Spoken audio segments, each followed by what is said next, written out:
Hi welcome back. അപ്പോൾ ഇന്ന് ഞാൻ വന്നിട്ടുള്ളത് ഒരു അടിപൊളി സൂപ്പർ ആയിട്ടുള്ള കാരമൽ പായസത്തിൻ്റെ റെസിപ്പി ആയിട്ടാണ്. അപ്പോൾ ഇത് വളരെ ഈസി ആയിട്ട് നമുക്ക് റെഡിയാക്കി എടുക്കാൻ പറ്റുന്നതേ ഉള്ളൂ. അപ്പോൾ നമുക്ക് വീഡിയോയിലേക്ക് പോകുന്നതിന് മുമ്പ് നിങ്ങൾ എൻ്റെ ചാനൽ ആദ്യമായിട്ടാണ് കാണുന്നതെങ്കിൽ ഒന്ന് സബ്സ്ക്രൈബ് ചെയ്ത് സപ്പോർട്ട് ചെയ്യുക. തൊട്ടടുത്തുള്ള ബെല്ലൈക്കൻ കൂടി ഒന്ന് എനേബിൾ ചെയ്ത് കൊടുത്താൽ ഞാനിടുന്ന വീഡിയോസൊക്കെ നിങ്ങൾക്ക് പെട്ടെന്ന് തന്നെ കിട്ടുന്നതായിരിക്കും. നിങ്ങളുടെ ഫ്രണ്ട്സിനും ഫാമിലിക്കൊക്കെ ഒന്ന് ഷെയർ ചെയ്ത് കൊടുക്കുക. അതുപോലെ തന്നെ നിങ്ങളുടെ അഭിപ്രായങ്ങളൊക്കെ കമൻറ്റ് ചെയ്യുക. നിങ്ങൾക്ക് ഈ വീഡിയോ ഇഷ്ടമാവുകയാണെങ്കിൽ ഒന്ന് ലൈക്കും കൂടെ ചെയ്തേക്കാം. അപ്പോൾ ഒട്ടും വൈകാതെ തന്നെ നമ്മുടെ ടേസ്റ്റി ആയിട്ടുള്ള ഈ ഒരു കാരമൽ പായസം എങ്ങനെയാണ് റെഡിയാക്കി എടുക്കുക എന്നുള്ളത് നമുക്ക് നോക്കാം. അപ്പോൾ ഇത് റെഡിയാക്കി എടുക്കാൻ വേണ്ടിയിട്ട് ഞാനിത് അവിടെ ഒരു 1/2 കപ്പ് അളവിൽ ഉണക്കലരി എടുത്തിട്ടുണ്ട്. അപ്പോൾ ഇത് നുറുക്കിയ ഉണക്കലരിയാണ് കേട്ടോ, ഫുൾ സൈസ് ആയിട്ടുള്ളതല്ല. ഈ ഒരു രൂപത്തിലുള്ള അരിയാണ് ഞാനിവിടെ എടുത്തിട്ടുള്ളത്. ഒരു 1/2 കപ്പ് അളവിൽ ഞാനിവിടെ ഒരു ലിറ്റർ പാൽ വെച്ചിട്ടാണ് കേട്ടോ ഇത് ചെയ്തെടുക്കുന്നത്. അപ്പോൾ ഒരു 3-4 തവണ നല്ലപോലെ ഒന്ന് വാഷ് ചെയ്തിട്ട് നമുക്കിതൊന്ന് വേവിച്ചെടുക്കാം. അതിനായിട്ട് ഞാനിത് അവിടെ അടുപ്പിൽ ഒരു പാത്രത്തിൽ വെള്ളം വെച്ചിട്ടുണ്ട്. കുറച്ചധികം തന്നെ വെള്ളം വെച്ചിട്ട് നമുക്കിതൊന്ന് വേവിച്ചെടുക്കാം. അപ്പോൾ ഇതൊരു സൈഡിൽ നിന്ന് വെന്ത് വന്നോട്ടെ. ആ ഒരു സമയത്തേക്ക് നമുക്ക് ബാക്കിയുള്ള കാര്യങ്ങളൊക്കെ ഒന്ന് ചെയ്തെടുക്കണം. അപ്പോൾ ഇത് അടുപ്പിൽ വെച്ചിട്ടൊന്ന് തിളച്ച് വരുന്ന സമയം നമുക്ക് ഒന്ന് ഇളക്കിയിട്ട് കൊടുക്കുക.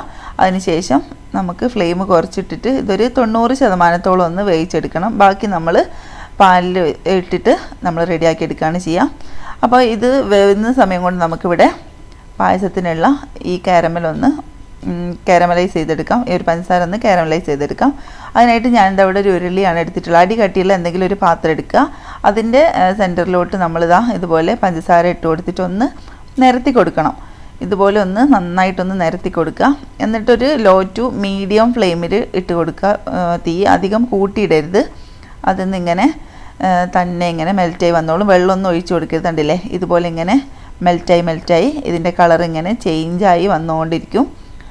അപ്പം നമുക്കിതൊരു ഗോൾഡൻ ബ്രൗൺ കളറിലാണ് നമുക്ക് റെഡിയായി കിട്ടേണ്ടത്. അധികം കരിഞ്ഞു പോവുകയൊന്നും ചെയ്യരുത്, ഇതിനടുത്ത് നിന്ന് മാറുകയും ചെയ്യരുത്. അപ്പോൾ അത് നമ്മൾ നല്ലോണം ഇങ്ങനെ ഇളക്കി ഇതിൻ്റെ കളറൊന്ന് ചേഞ്ചാക്കി എടുക്കുക. അപ്പോൾ അത് ചേഞ്ചായി വരുന്ന ആ ഒരു സമയത്ത് തന്നെ നമ്മൾ പെട്ടെന്ന് തന്നെ പാലൊഴിച്ച് കൊടുക്കണം. അപ്പോൾ അതാ ഒന്നുകൂടെ ഒന്ന് കളർ ചേഞ്ച് ആയാൽ നമുക്കിതിലേക്ക് പാലൊഴിച്ച് കൊടുക്കാം.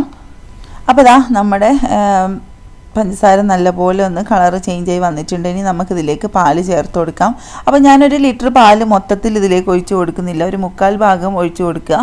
ബാക്കി നമുക്ക് ലാസ്റ്റ് സമയത്ത് ഒഴിച്ച് കൊടുക്കാനുള്ളതാണ്. അപ്പോൾ നമ്മളത് ഒഴിച്ച് കൊടുക്കുന്ന സമയം കണ്ടില്ലേ, ആ പഞ്ചസാരയൊക്കെ ഇതുപോലെ ഇങ്ങനെ കട്ട പിടിച്ച പോലെ ആയി വരും. അപ്പോൾ അതൊന്നും കേടായതാണെന്ന് വിചാരിച്ച് പേടിക്കേണ്ട, അത് അതിൽ തന്നെ മെൽറ്റായിട്ട് റെഡി ആയിക്കോളും. അപ്പോൾ നല്ലപോലെ ഒന്നും കൂടെ ഒന്ന് ഇളക്കി കൊടുക്കുക. എന്നിട്ട് അതൊന്ന് മെൽറ്റാക്കി എടുക്കുക. ഈ ഒരു സമയം നമുക്കൊരു മീഡിയം ഫ്ലെയിമിലിട്ടിട്ട് നമുക്ക് നല്ലപോലെ ഒന്ന് ഇളക്കിയിട്ട് അതൊന്ന് തിളപ്പിച്ചെടുക്കണം.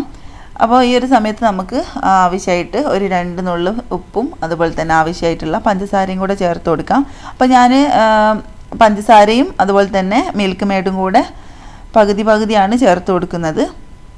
ഇനി മിൽക്ക് മെയ്ഡ് കയ്യിലില്ലെങ്കിൽ ഒരു കുഴപ്പമില്ല, നമുക്ക് അതിനാവശ്യമായിട്ടുള്ള പഞ്ചസാര ചേർത്ത് കൊടുത്താൽ മതി. അപ്പം ഞാൻ പകുതി പഞ്ചസാര ചേർത്തിട്ടുണ്ട്, ബാക്കി കണ്ടൻസ്ഡ് മിൽക്കും കൂടെ ഇവിടെ ചേർത്ത് കൊടുക്കുന്നുണ്ട്. അപ്പോൾ അതും കൂടെ ചേർത്ത് കൊടുത്തതിന് ശേഷം നല്ലപോലെ ഒന്ന് മിക്സ് ചെയ്യുക. എന്നിട്ട് ഇതൊന്ന് തിളച്ച് കഴിഞ്ഞതിന് ശേഷം ഒരു 5 മിനിറ്റും കൂടെ ഒന്ന് വറ്റിച്ചെടുക്കുക. അതിനുശേഷം നമുക്ക് നേരത്തെ നമ്മൾ അരി വേവിക്കാൻ വെച്ചല്ലോ, അത് കുറച്ചധികം വെള്ളത്തിലാണ് നമ്മൾ വെച്ചിട്ടുള്ളത്. അപ്പോൾ ആ വെള്ളമൊന്നും കളയാതെ തന്നെ ആ വെള്ളത്തോട് കൂടിയിട്ട് നമുക്ക് എന്ത് ചെയ്യണം, ആ അരി ഇതിലേക്ക് ഇതുപോലെ ചേർത്ത് കൊടുക്കുക. അപ്പോൾ ഈ ചേർത്ത് കൊടുക്കുന്ന സമയം ഇതിൽ കുറേ കട്ടകളൊക്കെ ഉണ്ടാവും. അതൊക്കെ നമുക്ക് ഈ ഒരു കയ്യിൽ വെച്ച് തന്നെ ഒന്ന് ഉടച്ചു കൊടുക്കണം. എന്നിട്ട് ഇത് ഒരു 5 മിനിറ്റോളം നമുക്കിതൊന്ന് മൂടി വെച്ചിട്ട് നമുക്കിതൊന്ന് വേവിച്ചെടുക്കണം. അപ്പോൾ ഇതൊന്ന് ഇവിടെ മൂടി വെക്കുകയാണ്. ഒരു 5 മിനിറ്റ് നമുക്കിതൊന്നിങ്ങനെ മൂടി വെച്ച് വേവിക്കാം. അപ്പോൾ ഒരു 5 മിനിറ്റ് കഴിഞ്ഞതിന് ശേഷം നമുക്ക് അതൊന്ന് തുറന്ന് നോക്കിയിട്ട് നമുക്ക് എന്ത് ചെയ്യണം, വീണ്ടും നല്ലപോലെ ഒന്ന് ഇളക്കി കൊടുക്കുക. അതിൻ്റെ സൈഡിലേക്കൊക്കെ കണ്ടില്ല ഇങ്ങനെ പാട പോലെ വരുന്നത്, അപ്പോൾ അത് വരാതിരിക്കാൻ വേണ്ടിയിട്ട് നന്നായിട്ടൊന്ന് ഇളക്കി കൊടുക്കുക. അപ്പോൾ ഏകദേശം ഇത് ഇവിടെ ഒന്ന് വറ്റി വരുന്നുണ്ട്. അപ്പോൾ ഈ ഒരു സമയം നമുക്ക് എന്ത് ചെയ്യാം, ബാക്കി നമ്മൾ വെച്ചിരുന്ന ആ ഒരു പാലുണ്ടല്ലോ അതും കൂടെ നമുക്ക് ഈ പായസത്തിലോട്ട് ഒഴിച്ചു കൊടുക്കാം. അപ്പോൾ അതും കൂടെ ഒഴിച്ചു കൊടുത്തിട്ട് നമുക്ക് അത്യാവശ്യം കുറുകിയ രീതിയിൽ തന്നെ കിട്ടുന്ന രീതിയിൽ നമുക്കൊന്നും കൂടെ ഒന്ന് വറ്റിച്ചെടുക്കണം.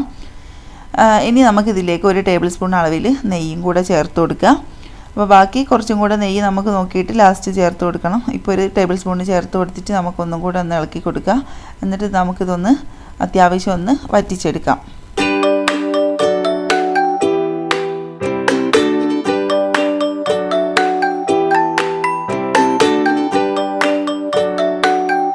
അപ്പോൾ നമ്മുടെ കാരമൽ പായസം ഇവിടെ നല്ലപോലെ ഒന്ന് വറ്റി വന്നിട്ടുണ്ട്. അപ്പം നമുക്കിതിലേക്ക് കുറച്ചും കൂടെ അളവിൽ നെയ്യ് ചേർത്ത് കൊടുക്കാം. ഇനി ഇതിലേക്ക് നമുക്ക് ലാസ്റ്റായിട്ട് ഒരു സാധനം കൂടെ ചേർത്ത് കൊടുക്കാനുള്ളൂ. അത് ഏലക്കാപ്പൊടിയാണ്. അപ്പോൾ ഒരു 3-4 ഏലക്കായും അതുപോലെ തന്നെ 2 ടേബിൾ സ്പൂൺ പഞ്ചസാരയും കൂടെ കൂട്ടിയിട്ട് ഞാൻ മിക്സിയിലൊന്ന് പൊടിച്ചെടുത്തിട്ടുണ്ട്. അപ്പോൾ അത് നമ്മൾ ലാസ്റ്റ് ചേർക്കാനാവുന്ന ഒരു സമയത്താണ് കേട്ടോ ചേർത്ത് കൊടുക്കേണ്ടത്. അപ്പോൾ അതാ ഈ ഒരു സമയം ഞാൻ ഫ്ലെയിം നല്ലപോലെ കുറച്ചിട്ടിട്ട് ഞാൻ ഈ ഏലക്കാപ്പൊടി ഇതിലേക്ക് ചേർത്ത് കൊടുക്കുകയാണ്. എന്നിട്ട് നമുക്ക് നന്നായിട്ടൊന്ന് മിക്സ് ചെയ്യാം. ഈ സമയം തന്നെ നമുക്ക് ഫ്ലെയിം ഓഫ് ചെയ്ത് കൊടുക്കാം. അപ്പോൾ ഇത്രയും മതി, നമ്മുടെ പായസം ഇവിടെ റെഡി ആയിട്ടുണ്ട്. ഇനി ഇതിലേക്ക് നിങ്ങൾക്ക് വേണമെങ്കിൽ അണ്ടിപ്പരിപ്പും മുന്തിരിയും അതുപോലെ തന്നെ നെയ്യിലൊന്ന് വറുത്തിട്ട് നമുക്ക് ചേർത്ത് കൊടുക്കാം. ഞാനത് എന്താ പറയുക, വേറൊരു ബൗളിലേക്ക് മാറ്റി കൊടുക്കുകയാണ്. ഈ പായസം ചൂടോടെ തന്നെ ഞാൻ വേറൊരു ബൗളിലേക്ക് മാറ്റി കൊടുക്കുകയാണ്. അപ്പോൾ ഈ ഒരു ബൗളിലേക്കാണ് ഞാൻ ആ ഒരു അണ്ടിപ്പരിപ്പും മുന്തിരിയും ഒന്ന് വറുത്തിട്ട് ഇട്ട് കൊടുക്കുന്നത്. അപ്പോൾ ഇത്രയേ ഉള്ളൂ, നമ്മുടെ കാരമൽ പായസം ഇവിടെ റെഡി ആയിട്ടുണ്ട്. സൂപ്പർ ടേസ്റ്റാണ്. നിങ്ങൾ ഒരു തവണയെങ്കിലും ഇത് ട്രൈ ചെയ്ത് നോക്കണം. ട്രൈ ചെയ്ത് നോക്കിയിട്ട് ഫീഡ്ബാക്ക് തീർച്ചയായിട്ടും അറിയിക്കുക. അത്രയ്ക്കും ടേസ്റ്റാണ്, എല്ലാവർക്കും ഇഷ്ടപ്പെടും.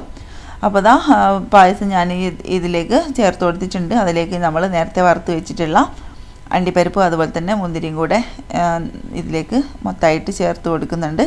അപ്പോൾ ഇത്രയേ ഉള്ളൂ. നമുക്ക് പുതിയൊരു വീഡിയോ ആയിട്ട് ഇൻഷാ അല്ലാഹ് വീണ്ടും കാണാം. അതുവരേക്കും ബൈ.